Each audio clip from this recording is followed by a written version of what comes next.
Hi hello అందరికీ నమస్కారం. Welcome back to Madhurimalu. ఇంకా ఎవరైనా మన ఛానల్ని సబ్స్క్రైబ్ చేసుకొని ఉండకపోతే ప్లీజ్ ఇప్పుడే సబ్స్క్రైబ్ చేసుకోండి. ఇక లేట్ చేయకుండా మన స్టోరీలోకి వెళ్ళిపోదామా? నువ్వు నా సొంతం ఎపిసోడ్ 63. ఆ మాటకి చిన్నగా నవ్వుకొని సరేరా ఇంక నేను వెళ్తాను అంటూ ఆఫీస్ అయిపోవడంతో ఇంటికి వెళ్ళిపోయాడు రిషి. ఇక్కడ యశ్వంత్ కూడా ఆఫీస్ వర్క్ కంప్లీట్ చేసుకుని ఇంటికి స్టార్ట్ అయ్యాడు. నాన్న యశ్వంత్, అది నేను మీ డాడీ సియా పెళ్ళికి వెళ్ళాలి అనుకుంటున్నాము. నువ్వు వస్తే నీకు చెప్పేసి స్టార్ట్ అవుదామని ఆగాము అన్నారు లక్ష్మి గారు. ఎవరు పెళ్ళి మమ్మీ? అడిగాడు యశ్వంత్ డౌట్గా. అదే నాన్న, మా పిన్ని వాళ్ళ అన్నయ్య కూతురు కొడుకు పెళ్ళి అంది ఆవిడ నవ్వుతూ.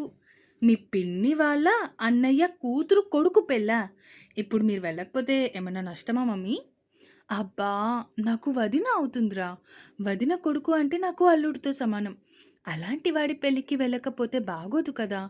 అదే కాకుండా సియాకి కూడా కొంచెం గాలి మారినట్టుంటుంది కదా, అందుకే అన్నారు లక్ష్మి గారు. అవునా, సరే అమ్మా అన్నాడు అర్జున్. ఇక రాత్రి డిన్నర్ కంప్లీట్ చేసుకొని ప్రకాష్ గారు, లక్ష్మి గారు, సియా ముగ్గురు బయలుదేరారు. మిథున మొహం ముడుచుకొని ఉండటం చూసి, నువ్వు మొహం ఎలా పెట్టుకున్నా నేనైతే పెళ్ళికి యాక్సెప్ట్ చేసేది లేదు అంటూ ఆర్య వైపు చూస్తూ, నీకు ప్రేమించడానికి ఇంకొక అమ్మాయే దొరకలేదా అడిగాడు సూటిగా. అన్నయ్య, నాకు స్నిగ్ధ వాళ్ళ పేరెంట్స్ గురించి తెలీదు, కానీ తను మాత్రం చాలా మంచిదన్నయ్య. మేమిద్దరం ఒకరినొకరు నిజంగా ప్రేమించుకుంటున్నాం అన్నాడు ఆర్య తన అన్నయ్య వైపు చూస్తూ. ఆర్య, నేనైతే పెళ్ళికి ఒప్పుకునేది లేదు. ఆ అమ్మాయి మీద నీకేమైనా ఆశలుంటే వదిలేసుకో. ఈ విషయంలో నేనెవ్వరి మాట వినాలి అనుకోవడం లేదు, ఎవ్వరి మాట కూడా అంటూ వత్తి పలికి చెప్తూ తన రూంలోకి వెళ్ళిపోయాడు యశ్వంత్. వదినా, ఏంటి వదినా ఇది? అన్నయ్య అస్సలు ఒప్పుకోవట్లేదు అన్నాడు ఆర్య మిథున వైపు చూస్తూ. నేను చాలా ట్రై చేశానురా, కానీ మీ అన్నయ్య నా మాట కూడా వినడం లేదు. నా మీద కూడా చాలా కోపం అయిపోతున్నాడు అంది మిథున. వదిన, పోనీ లాస్ట్ టైం నా కోసం అన్నయ్యని అడగవా అంటూ అడగడంతో, రే, మీ అన్నయ్యని ఇప్పుడు నేను అడిగితే నన్ను కొట్టినా కొడతాడు.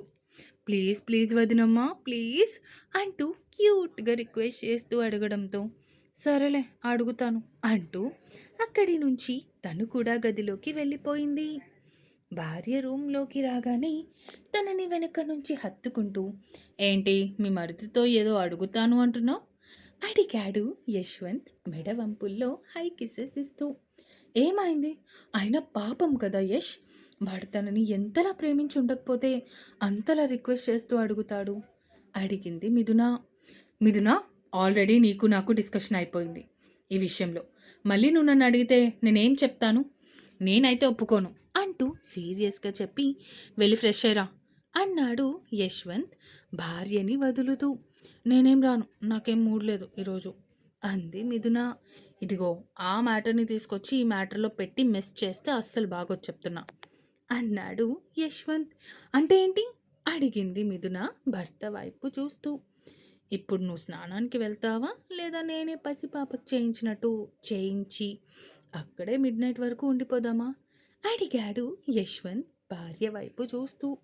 ఆ మాటకి సీరియస్గా భర్త వైపు ఒక లుక్ ఇచ్చి అక్కడి నుంచి తన టవల్ ఇంకా ఒక నైటీ తీసుకొని స్నానానికి వెళ్ళింది. ఓయ్, నైటీ ఎందుకే అడిగాడు యశ్వంత్ భార్య వైపు చూస్తూ. నాకు ఈరోజు ఇదే వేసుకోవాలనుంది, ఇదే వేసుకుంటా అంటూ భర్త వైపు చూడకుండానే అరిచి చెప్పి లోపలికి వెళ్ళిపోయింది.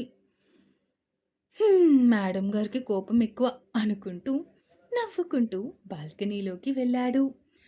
అసలు అన్నయ్య ఎందుకు ఒప్పుకోవట్లేదు? స్నిగ్ధ ఎంత మంచిది, అసలు అర్థం కావట్లేదు అన్నయ్యకి అనుకుంటూ ఉన్నాడు ఆర్య. ఇక్కడ మిథున స్నానం చేసేసి బయటకి వచ్చి భర్త కోసం చూసింది. యశ్వంత్ బాల్కనీలో ఉండటం చూసి మూతి తిప్పుకుంటూ వచ్చి దుప్పటి నిండుగా కప్పుకొని పడుకుండిపోయింది. యశ్వంత్ రూమ్లోకి వచ్చి చూసేసరికి మిథున పడుకుండిపోయి ఉండటంతో తన చుట్టూ చేతులు వేసి, రాక్షసి, అలిగి నా మీద నన్ను పస్తులు పెట్టి పడుకుండిపోయింది. అయినా నీ చెల్లి మీద నాకు అంత నమ్మకం లేదురా, అంతా మంచే జరిగితే ఓకే. Well and good. కానీ అందులో ఏదైనా మోసం ఉంటే ఆర్య తట్టుకోలేడు. మళ్ళీ మళ్ళీ నా కుటుంబం గురించి అలాంటి రిస్క్ తీసుకోవాలి అనుకోవట్లేదు. అందుకే నువ్వు ముందు బాధపడినా పర్వాలేదు. తర్వాత నువ్వే అర్థం చేసుకుంటావు అనుకుంటూ అలా భార్యతోనే మాట్లాడుతూ నిద్రలోకి జారుకున్నాడు యశ్వంత్. నెక్స్ట్ డే మార్నింగ్ ఉదయాన్నే నిద్ర లేచిన మిథునాకి తన గుండెల మీద బరువుగా అనిపించడంతో తల కిందకి దించి చూసింది. యశ్వంత్ తన నడుము చుట్టూ చేతులు వేసి తన ఎద మీద తల పెట్టుకుని హాయిగా పడుకోవడం గమనించి, ఎందుకురా నీకింత మొండి పట్టుదల? అరే, తన కళ్ళలో నాకు నిజంగా ప్రేమ కనిపించిందిరా బాబు అని చెప్తున్నా కూడా వినట్లేదు. ఇంకా ఎలా చెప్తే వింటావు నువ్వు? పాపం కదా, పిన్ని చేసిన తప్పుకి, నాన్న చేసిన తప్పుకి తనెందుకు శిక్ష అనుభవించాలి? సరే, తను కొంచెం పొగరుగా ఉండే వ్యక్తి, నేను ఒప్పుకుంటా. కానీ మనం తనని మార్చుకోవచ్చు. అదంతా తల్లి చేసిన గారాబం అని చెప్తుంటే నీకు తలకి ఎక్కడం లేదురా ఎదవా. పాపం కదా, తను మన ఆర్య కూడా పాపం కదా. వాళ్ళిద్దరూ ఒకరినొకరు ప్రేమించుకుంటున్నారు. ఇప్పుడు నువ్వు పెళ్ళికి ఒప్పుకోకపోతే అది ఒక ముసలోడిని పెళ్లి చేసుకోవాలి అనుకుంటూ ఆలోచిస్తూ భర్త ఒప్పుకుంటే బావుండు అనుకుంటూ ఉంది మిథున. ఒక అరగంటకి యశ్వంత్ కూడా మెల్లగా కదలడంతో అప్పటి వరకు మెలకువగా ఉన్న మిథున యశ్వంత్ లేచేసరికి పడుకున్నట్టు నటించడం మొదలుపెట్టింది. యశ్వంత్ లేచి సరిగ్గా పడుకొని భార్యని తన వైపుకి తిప్పుకొని తన నడుము చుట్టూ చేతులు వేసి, రాక్షసి, రోజు రాత్రులు లేట్గా పడుకున్న ఉదయాన్నే చాలా త్వరగా లేస్తుంది, ఈరోజేంటి ఇంకా లేవలేదు అనుకుంటూ ఆలోచిస్తూ ఉన్నాడు. మిథున భర్త ఏం చేస్తాడా అన్న ఆలోచనతో సైలెంట్గా ఉండిపోయింది. యశ్వంత్ భార్య వైపు సూటిగా చూశాడు. తను నిద్ర నటిస్తుంది అని అర్థం అవ్వగానే నవ్వుకుంటూ తన పెదాల మీద చిన్న ముద్దిచ్చాడు. రాక్షసి నా మీద అలిగి కూర్చుంది, దీన్ని అలక తీర్చాలి అంటే మళ్ళీ ఒక 10 డేస్ హనీమూన్కి తీసుకెళ్తే బాగుంటుంది. అప్పుడు అలకలు పిలకలు అన్నీ ఎక్కడికక్కడ ఎగిరిపోతాయి అన్నాడు యశ్వంత్ కావాలనే. ఆ మాటకి ఒక్కసారిగా లేచి కూర్చొని భర్త వైపు చూస్తూ, నేనేమి నీ మీద అలగలేదు, ఐఎమ్ టోటలీ ఆల్ రైట్, అర్థమైందా అంటూ మూతి తిప్పుకుంటూ కిందకి లేవాలి అనుకుంది. కానీ అప్పటికే యశ్వంత్ ఆమె చెయ్యి పట్టుకొని ఉండటంతో మళ్ళీ వచ్చి మంచం మీద పడింది. ఏంటి అడిగింది మిథున సీరియస్గా. ఎందుకే అంత కోపం నీకిప్పుడు? అర్థం చేసుకో ఆర్య, స్నిగ్ధ పెళ్ళి చేసుకుంటే స్నిగ్ధ జీవితం కూడా కాపాడినట్టు అవుతుంది. తనకి ఒక ముసలోడికిచ్చి పెళ్లి చేయాలనుకుంటున్నారంట మా నాన్న అంది మిథున. చేసుకున్న వాళ్ళకి చేసుకున్నంత అంటారు కదా, అలానే నువ్వేమి మరీ మీ చెల్లి మీద అంత కనికారం చూపించాల్సిన పని అయితే లేదు, అర్థమవుతుందా? అండ్ నా ఫైనల్ నిర్ణయం అప్పుడు ఇప్పుడు ఎప్పుడు కూడా ఒకటే, స్నిగ్ధ నా తమ్ముడికి కరెక్ట్ భార్య కాదు, ఓకేనా అంటూ చెప్పేసి అక్కడి నుంచి స్నానానికి వెళ్ళిపోయాడు. ఈ మనిషితో ఎప్పుడు ఇదే గొడవ అనుకుంటూ తన డ్రెస్ మార్చుకొని కిందకి వెళ్ళి కాఫీ పెట్టడం కోసం. గుడ్ మార్నింగ్ వదినా అన్నాడు శౌర్య నవ్వుతూ. గుడ్ మార్నింగ్ శౌర్య, ఇంతకీ ఆర్య ఎక్కడా? ఏమో వదినా, ఉదయం నుంచి వాడు కనిపించలేదు, వాడి రూమ్లో కూడా లేడు, వెళ్ళి చూసా కానీ ఎక్కడా కనిపించలేదు అన్నాడు శౌర్య. అవునా, మేబీ జాగింగ్కి వెళ్ళుంటాడులే అంటూ కిచెన్లోకి వెళ్ళిపోయింది. ఈ గ్యాప్లో స్నానం చేసేసి రెడీ అయ్యి కిందకి వచ్చేశాడు యశ్వంత్. మిథున కాఫీ ప్రిపేర్ చేసి బయటకి తీసుకొని వచ్చి భర్తకి మరిదికి ఇస్తూ డోర్ వైపు చూసింది. అక్కడ ఆర్య స్నిగ్ధ ఇద్దరు పెళ్లి దండల్లో కనిపించడం చూసిన మిథున తన చేతిలోని కాఫీ ట్రే కిందకి జార విడిచింది. భార్య అలా చేసేసరికి తన వైపు చూశాడు. మిథున మాత్రం డోర్ వైపు షాకింగ్గా చూస్తూ ఉండటం చూసి అటువైపు చూసిన యశ్వంత్ కళ్ళు కోపంతో ఎరుపెక్కాయి. శౌర్య కూడా ఆశ్చర్యంగా చూస్తూ ఉన్నాడు.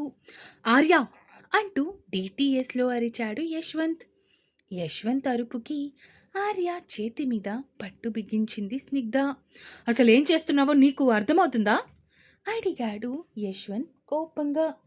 అన్నయ్య, తనకి రోజు ఎంగేజ్మెంట్, తను లేకుండా నేను ఉండలేను, నువ్వు మా పెళ్ళికి ఒప్పుకునేలా లేవు, అందుకే మా ఇద్దరికీ వేరే దారి లేక ఇలా పెళ్లి చేసుకున్నాము అన్నాడు ఆర్య తలదించుకొని. యశ్వంత్కి క్షణక్షణానికి కోపం పెరిగిపోతుంటే మిథున భయంగా భర్త వైపు చూసింది. ఇప్పుడు ఈ మనిషి ఏం చేస్తాడు, అంత కోపంగా ఉన్నాడు అనుకుంటూ భర్త దగ్గరికి వెళ్ళింది. చూడు, నువ్వేమో వీళ్ళ పెళ్లి గురించి నన్ను కాళ్ళ వేళ్ళ పడి బతిమాలుతూ ఉంటే వీళ్ళిద్దరూ నీకు నీ గౌరవానికి ఇచ్చిన విలువ చాలా బాగుంది కదా అన్నాడు యశ్వంత్ భార్య వైపు చూస్తూ. ఆ మాటకి తల దించుకొని నిలబడింది మిథున. అన్నయ్య, నువ్వు వదినని ఏమీ అనుకు, ఇందులో వదినకి ఎలాంటి సంబంధం లేదు అన్నాడు ఆర్య. రే, నువ్వు నన్ను అన్నయ్య అని పిలవకు. ఏ క్షణమైతే నువ్వు తనని పెళ్లి చేసుకొని వచ్చావో ఆ క్షణమే నీకు నాకు ఉన్న బంధం తెగిపోయింది అంటూ చేతిలో ఉన్న కాఫీ కప్ నేలకేసి కొట్టి అక్కడి నుంచి వెళ్ళిపోయాడు యశ్వంత్. ఇంకా ఉంది. ఈ ఎపిసోడ్ ఎలా అనిపించిందో కామెంట్స్ రూపంలో తెలియజేస్తారు అని కోరుకుంటున్నాను. అలాగే సబ్స్క్రైబ్ చేసుకోవడం మాత్రం మర్చిపోకండి. ఇక ఉంటాను. Bye bye.